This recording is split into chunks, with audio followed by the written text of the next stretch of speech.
This person likes to be a he, him girlfriend. Wow, I haven't had enough coffee in the day to try to understand that one. Okay, speaking as an educator, as well as just a human being, we need to remember that things like this is white supremacy. The idea that grammar, that proper syntax, that whatever it is that you think needs to be corrected in a moment of someone expressing or saying something is racist. I say this to educators because that tweet was from educators attacking another educator who is a woman of color and also our union president. So this trans, non-binary school teacher says that correcting people's grammar and syntax is white supremacy linked and racist. How long until teachers are not allowed to correct students' grammar and syntax because that could be a microaggression?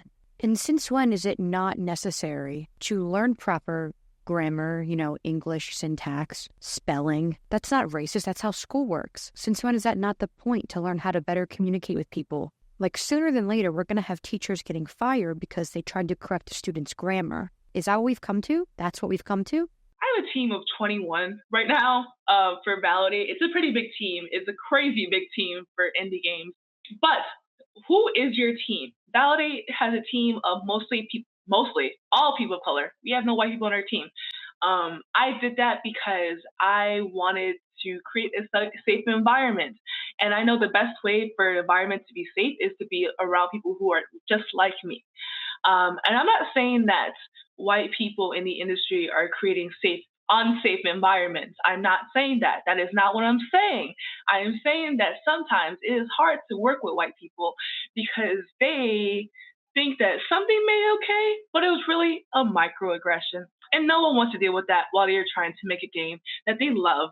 If I had a shot of tequila for every single time I was scrolling on Twitter or TikTok and saw somebody use the word microaggression, I would be wasted after 12 minutes. Hammered. This non-binary Black woman is openly racist, saying that she will not work with white people because they are unsafe and they cultivate an unsafe environment. Like, once again, I hate to be that person that's like, oh, what if it was reversed? But think about it. What if this was reversed? And they're like, no, we just want a team of just white people. We just want white people. Having a Black person or somebody in the minority, that would make it unsafe for us. Could you imagine? But as we've all learned from all these TikTok woke leftist gurus, it's okay to be racist as long as it's towards white people. Her pronouns are he, him. Dude, it's true! To me, when I started, I was like, if I'm taking estrogen, I'm either a man or a woman. There's no way I'm non-binary. I have like a sense of gender. And I was honestly trying to figure out which one. And I never reached the point where I was like, oh, I consider myself a woman. I never felt like that. I just was in this weird little in-between of like gender fluid, but I didn't know that yet. And I was just waiting for that. And it never came. Did it feel undeserved? It felt like I didn't live up to that title. It felt like I didn't deserve to be called that. And that was why I went like, okay, I'm not a woman. I do have like, a bit of a preference for he, him, but I do think that's gonna change over time. Not to be specific with something else, but to just lose the preference. But for now, I prefer he, him, just in case you're wondering what to say. Girlfriend, he, him. Yeah, Ashley has been treating me like he, him girlfriend. It's been fun. Have to admit, you had me fooled on this one before I hit play. You bamboozled me with that one. That one got me good.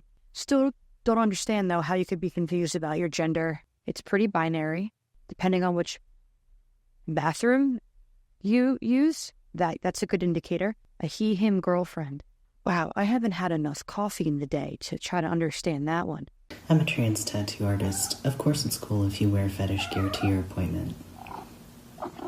Thank you. I'm a trans tattoo artist. Of course I scare the hell out of 40-year-old men on social media. I'm a trans tattoo artist. Of course I'm happy to use your made-up neo-pronouns. I'm a trans tattoo artist. Of course people tell me that being trans doesn't matter.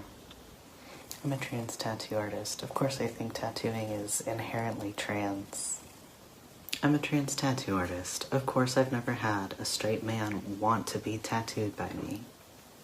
I'm a trans tattoo artist. Of course, I have a sliding scale policy where you can pay less if you're experiencing poverty due to transphobia. I'm a trans tattoo artist. Of course, I'm not going to stop talking about how important transness is to the tattoo industry. I got caught up here with you can pay less if you're impacted by transphobia. What if I identify as being impacted by transphobia and I want my next tattoo to be cheaper? Are you going to argue with me if I say that I have been impacted? I'll put my fist up in the air or whatever the BLM people do. I have been impacted, okay?